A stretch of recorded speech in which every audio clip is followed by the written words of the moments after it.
It's JoJo on the radio. This is the iHeartRadio Countdown, and I'm looking at her on Zoom right now. Tones and I, of course. Tones, where are you, and how you been?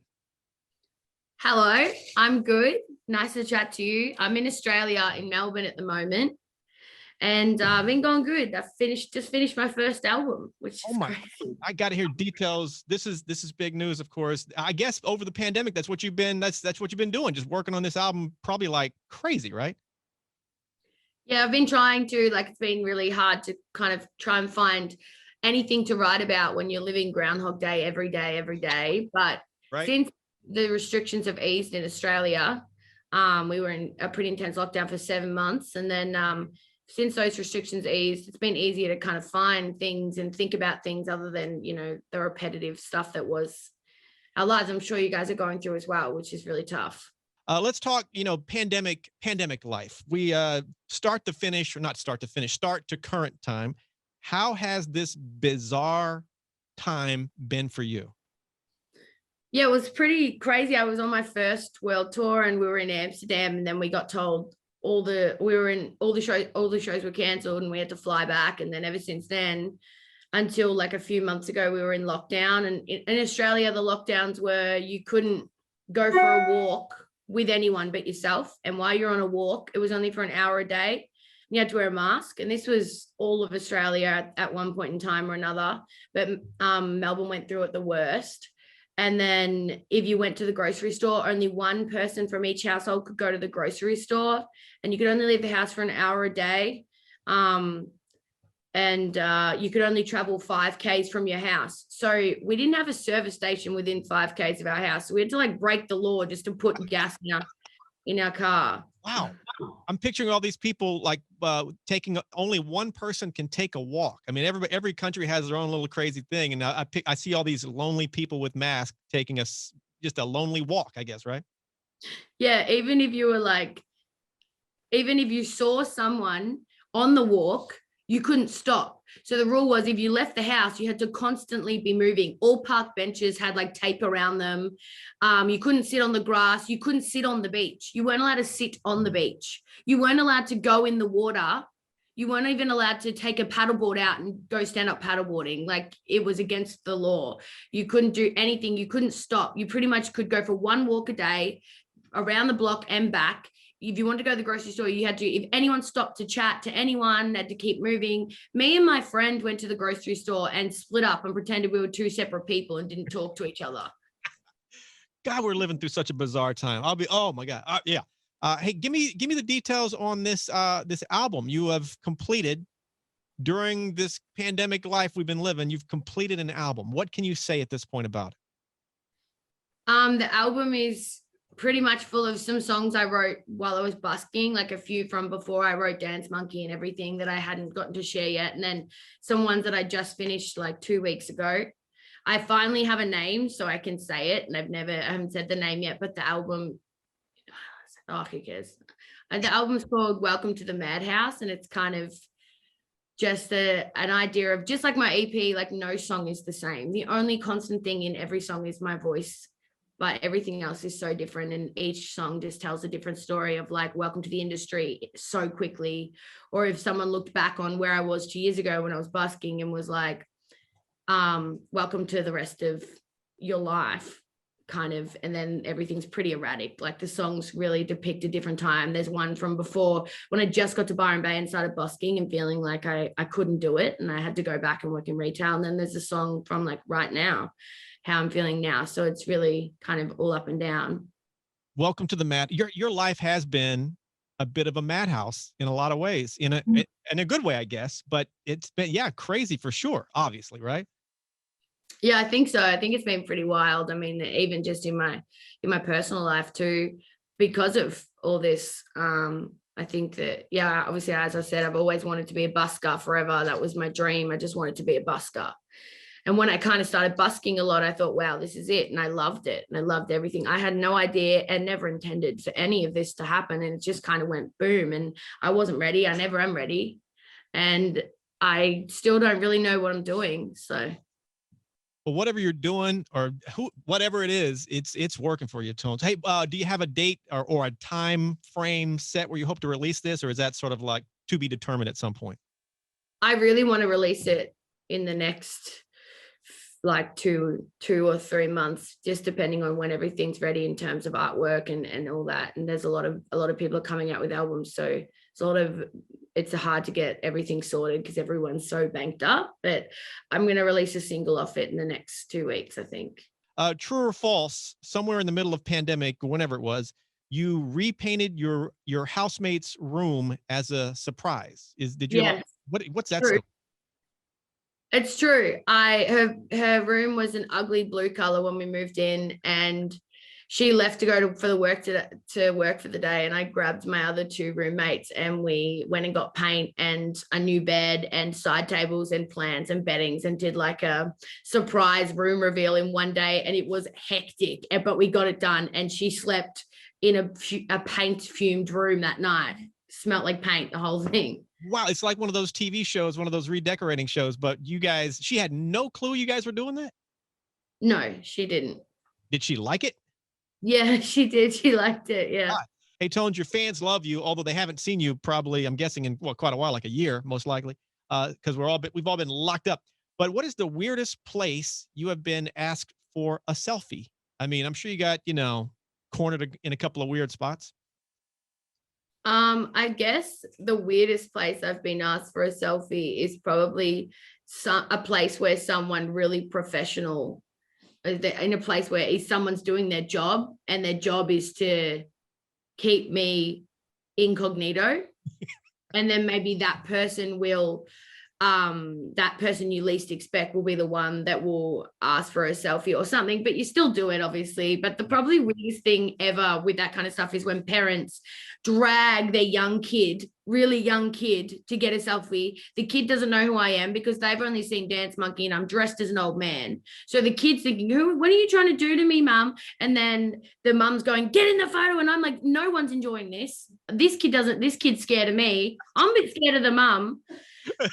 So the only person that's getting enjoyment out of this is the parent, but the kid doesn't know who I am. I don't really know if the kids are comfortable with me, so I'm very uncomfortable, and that's probably the weirdest thing. Clearly, it's the parent that wants why don't they just admit it? It's the parent that wants the pic. That's what I say. All right. That new rule. Parents, don't drag your kid in. Just admit it. Take the dang pic. Tones, do you, I assume, well, I'll just ask you the question. Do you think you're going to play some live shows with fans and all that good stuff in 2021? I assume maybe, well, in Australia, can you guys do that yet?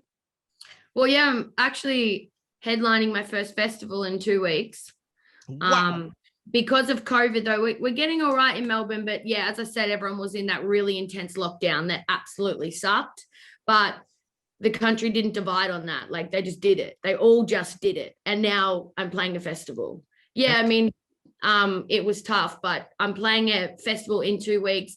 But what they're doing now, because obviously we still want to maintain a safe distance, they have put a 360 revolving stage in the middle and the crowd is all the way around it. So that's going to be the festival stage, which is crazy. Do the people have to stay a certain distance away from each other, or can you guys just put a mask on and go? Or I assume you wear a mask. Talk me. Give me some of that. Well, my tour's booked as well. So after this show, I go straight on tour around Australia. And when I first booked this tour, we could only have like 25% capacity at each venue. But now we've been going okay and had no cases. So now they're at 100%. So I'm hoping, touch wood, in the next 2 weeks, nothing happens. So if there's any artists out there that are trying to tour, maybe this is the time to come to Australia. Hopefully, by the time that happens, we can see like good changes around the world. But me personally, I'm actually going on tour in 2 weeks, which is crazy. Australia is clearly the place to be. I mean, good for you guys. Tones, you've met a lot of people, you've worked with a lot of people, you're meeting a lot of people. Have you ever been starstruck? Yeah, I have been starstruck. Actually, I get starstruck with most people. I think I have 3 big ones. I'll name them really quickly. Obviously, Macklemore. Everyone knows Macklemore's my favorite artist. I love him so much.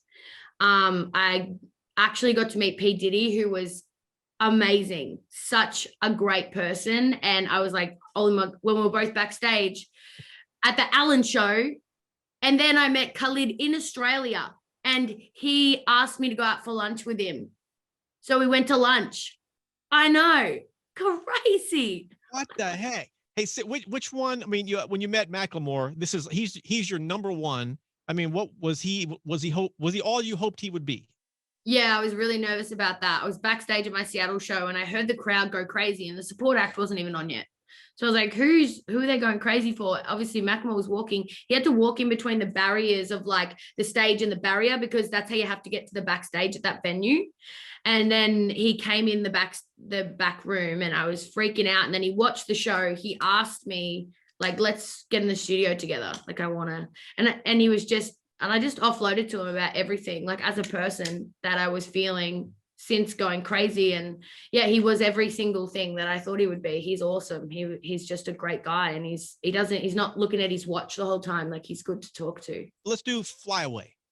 What do people need to know about Fly Away?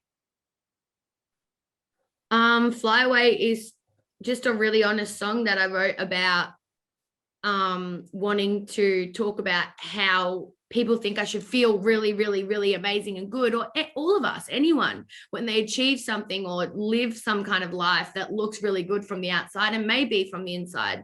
But then I wanted to, in the verses of that, sing about how sometimes I can really feel though.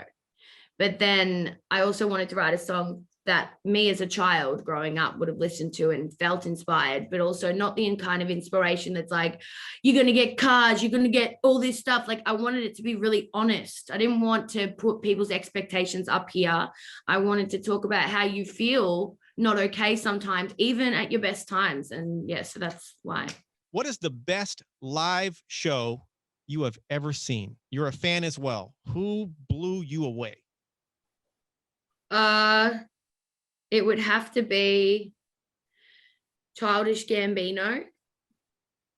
And that's the first time I was ever like, wow, I want to do more at my live shows than just stand behind my keyboard. Like, I want to create a mood and create like a vibe and make people really inspired by the visuals as well. And it wasn't just dancers shaking around. It was, you know, there was so much more than that. And that's kind of the first time I had that inspiration of like, I want to make my live shows something really creative. Unfortunately, that happened kind of right before the pandemic hit. So this tour that I'm going on now is that tour that I wanted to just add more to and, you know, try and do as much as I could. Now on to your shows. Two-part question. What's your best performance? What you consider the greatest one you've ever done? And then the complete flip of that. What is your absolute worst? Everything went straight to hell. Give me the best and the worst.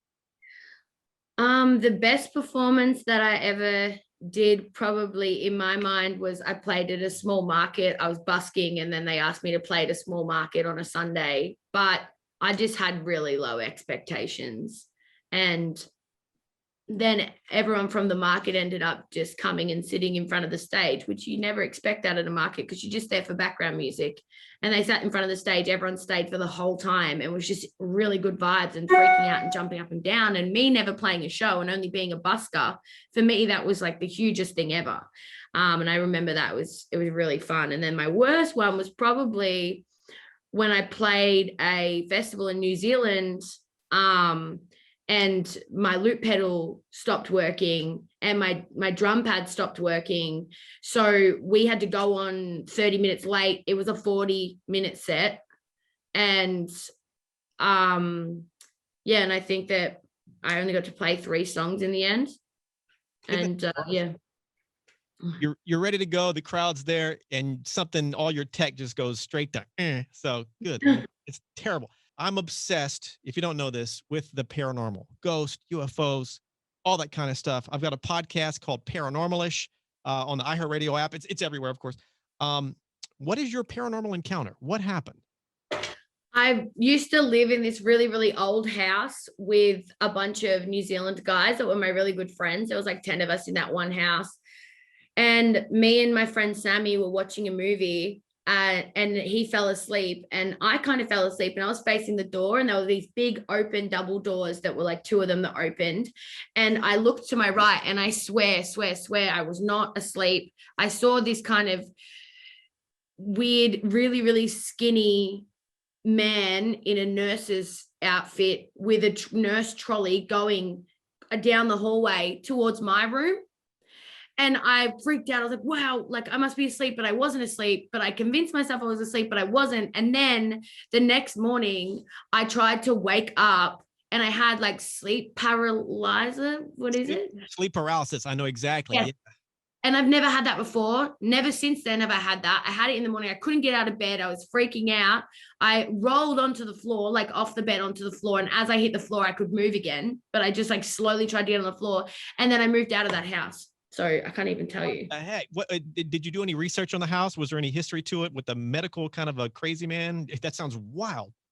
Yeah, I think I tried to research it, but I think I did research it, and I think that's where there was something about that place where people went when they were sick, and they had like, because it was such a big house, as I said, there was 10 of us living there. It was this huge like old mansion in Ormond. People like they used to have as like the carers house, so old people that were sick would go there, and there was carers 100% of the time, or like nurses or something like that. It was a weird thing. I don't know. You moved out because of that. Yes, and also the rent was so high, I just couldn't anymore. I wasn't getting paid enough. Yeah, the rent's high, and you got a crazy, Yeah. hospital terrorizing. Yeah, why wouldn't you move out? Of course. Tones and I hanging out. New album coming soon. Fly Away is out now. Get on it. She's about to go on tour in Australia, which is crazy. I'm loving it. True or false? I think you told me this last time I met you. Your voice is so powerful and so unique, but you've never taken a singing lesson. Is that true, or am I just straight crazy? No, I've never taken a singing lesson. I think growing up, I was way more into basketball. I didn't have time for that, and I didn't take it that seriously. So I don't know what happened there. Maybe that's why sometimes it's a bit high. Maybe if I'd gotten all those singing lessons, I could control that really high sound that I can make and bring it back down to earth. But, I don't know. Yeah, it just kind of happened like that. But then what comes with that is you watch all those things like Australian Idol, American Idol, all that stuff. And you see these people that really think they can sing, but they've never had a singing lesson, but they really think they can sing, but they can't. So then you grow up thinking that's you as well. So it's not all good. Do you think the busking? I mean, well, I guess either you were born with it, or you were born with a certain level of it, of course. But the busking really developed you into who you are. I mean, that's almost. Would you recommend most artists like everyone should busk a period of before they really get launched? I would think, right? Yeah, absolutely. I said, I'm so thankful for busking. Obviously, busking was my end game. So, but now that I look at it, if I was someone that just made beats on YouTube or whatever and sung online, then when they pulled me off the streets and went, you're going to play a show, I got pulled off the streets and asked to play a support show for Aurora, who was traveling and touring like 3,000 cap venues. But I knew, because I was still playing live and ruthlessly as well. So if I was just making music online and not playing for people, and then I went into playing shows, like that would be so much more daunting. You got to figure out a live set. What do you do live? Because you make your beats up on your computer at home. How do you do a live show? But going from busking, it seemed like it worked a lot easier for me. I think it's a great way to work out and get, you learn who you are as a performer. So anybody who is looking for a way to get into it, man, consider that. You got to deal with tough audiences, because it's not easy pulling an audience on the side of the road. It's just crazy. Well, how did you react when Elton John, he said, I don't know exactly how he phrased it, but when he said he was a big fan of you, and this is Elton John talking to a brand new artist, I would have freaked out. Your reaction to that? Yeah. It was crazy. I remember I screen recorded him saying that, because I didn't know how to save it. And I still have that. And then I showed it to every single person, like my friends, everyone. I was like, this is Elton John. And then he actually invited me to come meet him and do an interview with him. So I got to meet him, and he is very, very inspirational. But I mean, for someone to have that kind of a past, that kind of a huge, huge, huge past, and live that life that he's lived, I just find that the fact that I got to meet him, the fact that he even listens to my music and he's so into up and coming artists and he's so into new music and really supports that is something that you don't really find in absolute legends these days. So it was amazing. Did you meet him in person, or on Zoom? No, I met him in person. He was in Sydney. What a rush. Have you ever been mistaken? I don't think I've ever asked you this in one of our 2 interviews here. Have you ever been mistaken for the wrong celebrity or mistaken for yourself? And what I mean by that is you look a lot like that Tones girl. Have you ever got, some of that? Yeah, actually, that's so funny you say that because I was at Big Sound, which is pretty much Australian's version of South by Southwest. Right. And I just played there, and this Irish guy, he was walking past, he said, he was really drunk. He's like, I'm sitting on a hill, by the way, just a little hill with my friend at like 1 a.m, about to go to bed. He's like, oh my God, you look like that Toons girl. And I said, what? That Toons girl, dance for me, dance. I said, Tones. And then my friend goes, that is her.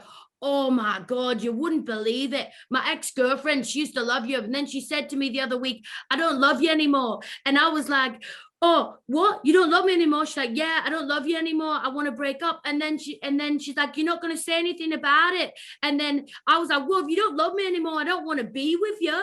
Obviously, I don't want to be with you. And then she goes, I was just testing to see what you'd say, but I actually do love you. Anyway, there's no way now that I'm going to tell her that I met you. God, people will say anything when they're drunk. What can you do, right? So now I want to know if he got back with her. I guess he didn't, or did he? Or I guess you would have no way of knowing, right? I've been trying to find him ever since. Like, I don't know. Quick recap. Fly Away. It's out. Get on this track. New album coming soon. Look out. Follow her for all them details. What am I forgetting to ask you, Tones? Got to be something crucial I'm missing. I don't really know. Maybe I passed with, maybe I get an A for this test. Maybe. Yeah, you get an A for this test. About time I get an A. Love it. Tones, I can't wait to see you in person. One of these days, you'll be back doing concerts in LA and all over the country here in the States. And I'm looking forward to it. Thanks for hanging out. Thanks for hanging out with me again, JoJo. You're a legend. You are a legend. At the end of every countdown, fist bump to make it official. Tap that cam, Tones.